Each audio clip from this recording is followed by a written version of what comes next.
Did you know that this pizza shouldn't exist? Yes, because it goes against everything we have been told about how to make, but especially how not to make homemade pizza. Dough made with powerful mixers, with many hours of leavening, using premium flours, and above all, cooked in ovens capable of reaching 500 degrees Celsius. Forget all this because today I'll show you how to make pizza without special tools, ready in 3 hours and baked in a home oven without a baking stone. You'll have no more excuses. You will be able to make the pizza you always wanted, even if you think you are a disaster in the kitchen, because this is the truly foolproof pizza. To make 4 pizzas, you need 520 grams of 00 flour, weigh 350 milliliters of fresh tap water, but if you're making the recipe in summer, I recommend using cold water from the fridge.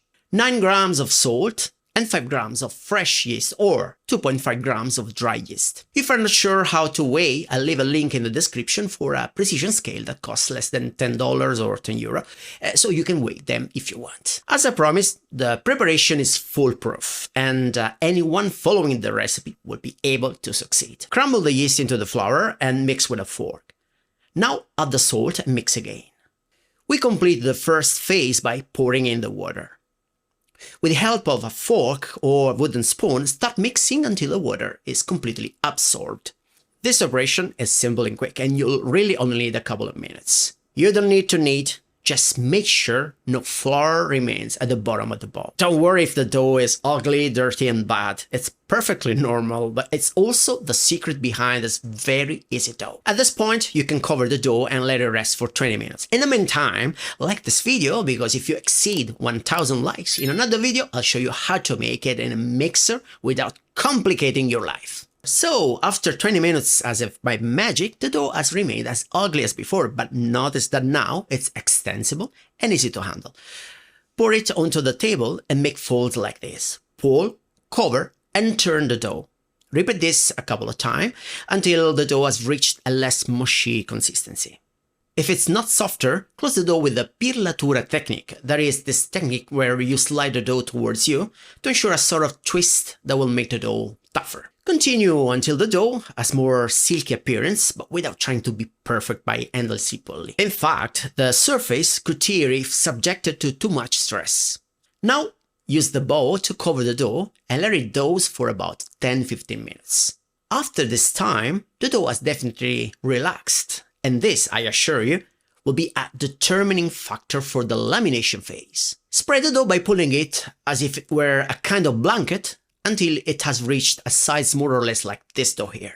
Don't worry if it should tear during this operation, it's normal. At this point, you need to make 2 folds. Starting from the right edge, grab the dough and fold it towards the center. Repeat the same thing by grabbing the left edge. The concept remains the same for the lower and upper edges, which you should slightly elongate and fold towards the center. Close the dough with the usual pirlatura, and even in this case, you'll spend little more than a couple of minutes doing this operation. And cover the dough for the last time, but only for 5 minutes, just enough time to let it relax a bit. At this point, the dough will be ready for cutting and waiting. As the only tool, I use a dough scraper, but in its absence, help yourself with a knife that doesn't cut, as there are many usually in the kitchen. Make sure to cut the dough into 4 equal parts, weighing about 220 grams each. The technique for making the dough balls is not different from how we did the folds earlier. Grab a flap and bring it towards the center. Repeat this operation 3 or 4 times until we have a ball. Then tighten the bottom of the ball with the so-called tuppo, which is a Neapolitan word, to consolidate it. Don't tighten too much, otherwise the ball will be difficult to stretch, and this is one of the secrets to keep in mind. Put the balls in containers like these IKEA ones. I also recommend putting a drizzle of oil to remove the balls more easily after a few hours of leavening. If you don't have containers, don't despair. I see you're already despairing. You can use a large enough tray to keep the balls separate. The important thing is to cover the tray with some plastic wrap, but not too tight. I mean, you don't have to make a cast for the balls. Otherwise, they flatten during leavening. And now, let the ball rise, and you'll see that within 3 hours or even less, they'll be nicely puffed up and ready to become delicious pizza. Look how beautiful they are. And now, since you don't have expensive ovens capable of reaching temperatures that not even Mount Vesuvius can, I'll show you how to make the most of your home oven and get around the limit of 250 degrees Celsius or 482 degrees Fahrenheit. We'll do it with the infamous pan grill combo method that I have already shown on this channel back to 2015 and beyond. However, I've updated the method a bit to make it even more performant, simple, but above all, economical to achieve, because we can do it without preheating the oven for a long time before cooking the pizza. You don't believe it? Wait and see. To start, move the rack to the highest part of the oven and place the drip pan on it. This will be this kind of low tray. Make sure there's a maximum of about 3 centimeters of distance between the drip pan and the oven's heating element. Try flipping the drip pan if needed to reduce the distance, just as I did. This trick allows us to create a sort of optimized chamber for the pizza, and this, given its reduced dimensions, will reach the right temperature in very little time. I'm telling you, with this trick here, I just saved you about $5, €5, so at the very least you should write me a nice comment on how your pizza turned out. Select the static oven function and set the temperature to 180 degrees Celsius. Even if the oven can heat up to 240 degrees, its heating elements still reach much higher temperatures, and this, after all, is the reason why they sometimes become incandescent. So, the closer the pizza is to the incandescent heating element, and therefore at least 400 degrees, the less time it would take to cook, and the more it will resemble a pizza cooked in a high-performance oven. Don't believe it? And look at what the thermometer measures. My doubting Thomases. Look at it. Now, let's turn on the flame on which we'll heat a pan. As you can see, in addition to classic gas stoves, it works great with electric stoves and induction cooktops too. Maximum temperature for no more than 3 minutes, and if you smell a metallic odor, immediately lower the power because it means the pan has become particularly hot, like 280 degrees or thereabouts. Use a bowl with flour, better if it's remilled semolina, and put the dough ball in it. Give it a good flour bath and do as I'm doing now. Press the part between the edge of the dough and its center. Make a round turn around the ball. Now you can start pressing the center as well to widen the size of the pizza without using any particular technique. I grab the dough around the cornicione crust and place it on closed fists, rotating the pizza disc as if I were rotating a car steering wheel. This allows for quick stretching and keeping the pizza sides under control. If you can manage it, in the description I'll leave a link to the stretching methods you can use, including the upside down bowl method.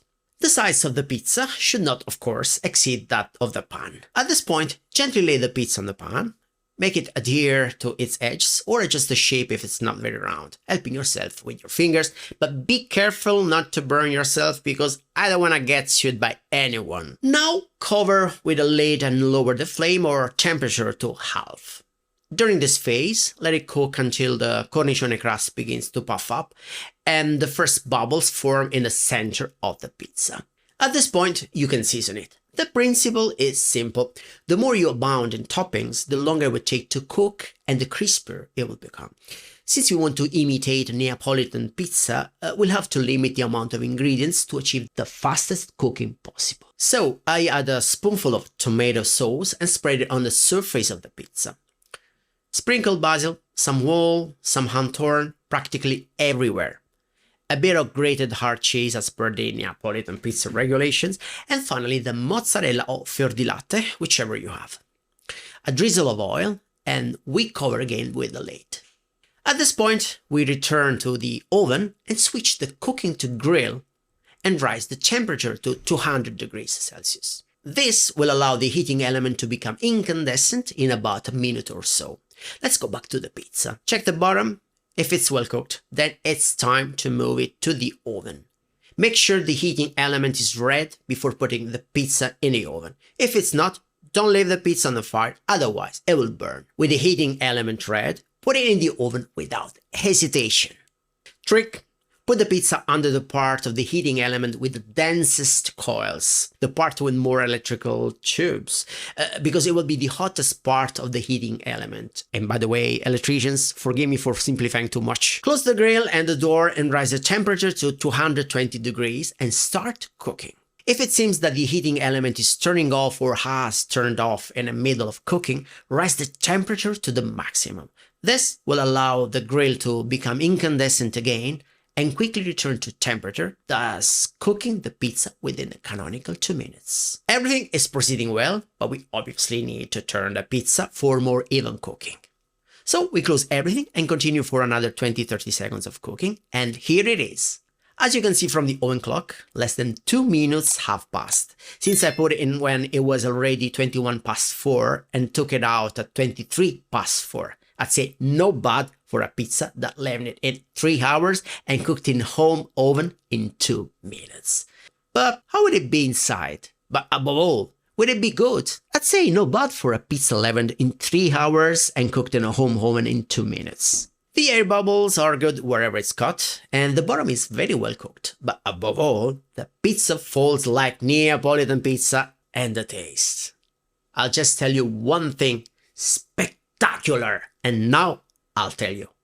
You have no excuses. You absolutely must make it. Especially if you think you are no good at these things, or you think it's necessary to have mixers and expensive and complicated ovens to make a respectable homemade pizza.